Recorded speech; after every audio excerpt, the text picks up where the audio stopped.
Bonjour, mesdames et messieurs, bienvenue dans ce flash d'information. Le président de la République, Alassane Ouattara, est à Jeddah, en Arabie Saoudite, à l'invitation du roi Salman Ben Abdelaziz Al Saoud.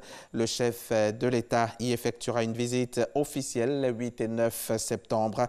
Viviane Haïma est notre envoyée spéciale sur place. Elle nous donne ici plus de précisions.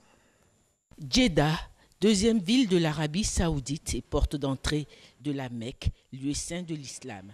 C'est au pavillon royal de l'aéroport international King Abdelaziz que l'avion présidentiel ivoirien, avec à son bord le président de la République Alassane Ouattara, a atterri à 20h40, heure d'Arabie Saoudite. Le chef de l'État ivoirien était accueilli à sa descente d'avion par le prince Bader Ben Sultan Ben Abdelaziz Al Saoud, gouverneur de la ville de la Mecque. Cette visite, qui ne s'inscrit pas dans un cadre privé ni dans le cadre d'une conférence, est la première visite officielle à l'invitation de Sa Majesté Salman Ben Abdelaziz Al Saoud adressée au chef de l'État ivoirien, le président Alassane Ouattara. Selon les règles protocolaires, c'est au Palais Royal que le chef de l'État ivoirien recevra les honneurs dus à son rang. Le président de la République est accompagné dans cette visite officielle par 5 ministres du gouvernement, le ministre d'État, ministre de la Défense Ahmed Bakayoko, le ministre des Affaires étrangères à Montano, le ministre de l'Intégration africaine et des Ivoiriens de l'extérieur Ali Koulibaly, la ministre du Plan et du Développement Kabaniale, le ministre du Pétrole, de l'Énergie et des Énergies renouvelables Cissé Aboudraman. Au menu de cette visite officielle, le renforcement de l'amitié et la coopération entre l'Arabie Saoudite et la Côte d'Ivoire.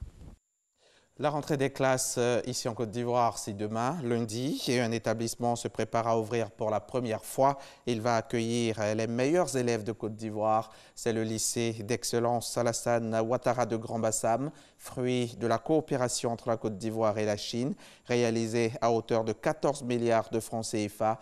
Tout y est pour une formation adéquate des apprenants locaux et équipements impressionne même le vice-président Daniel Kablan-Duncan. Vous le verrez à 13h. On en vient maintenant au grand ménage, le grand nettoyage des rues, des caniveaux pour rendre nos villes et communes plus belles et plus propres. Hier samedi, la 31e édition de l'opération a eu lieu à Boundiali en présence de la maire Maria Tokone et du préfet de la Bagoué, représentant la ministre de l'Assainissement et de la Salubrité. Ami Sissoko était également sur place pour le reportage qu'elle nous proposera tout à l'heure dans le 13h. À Madagascar, près d'1 million de personnes ont assisté ce matin à la messe célébrée par le pape François, le plus grand événement qu'ait jamais connu l'île en nombre de participants. Une organisation qui a nécessité des préparatifs minutieux quant au volet sanitaire. 700 soignants, des médecins, des urgentistes, des infirmiers étaient présents au milieu des équipes, au milieu des fidèles, équipés d'un système de drapeaux et de téléphones pour communiquer les uns avec les autres. Au fond du site, 4 hôpitaux mobiles, 15 ambulances, des tentes de la Croix-Rouge et un poste médical avancé de 200 mètres carrés pour soigner et opérer si possible. C'était la 4e audience hier samedi 7 septembre du procès d'Omar El-Béchir. Destitué par l'armée en avril, l'ex-président comparaît pour corruption après la saisie dans sa résidence d'importantes sommes d'argent en liquide. Il risque 10 ans de prison. La défense d'Omar El-Béchir veut montrer avant tout que l'ancien président ne s'est pas enrichi personnellement. Fin août, l'ancien tout-puissant chef de l'État a reconnu avoir notamment reçu plus de 25 millions d'euros du prince héritier saoudien Mohamed Ben Salman. Et Donald Trump a annoncé la suspension des négociations avec les talibans. Les États-Unis et le groupe armé étaient en contact depuis des mois pour trouver un accord. Le président américain précise aussi qu'il devait rencontrer ce dimanche des responsables talibans et afghans sur le sol américain.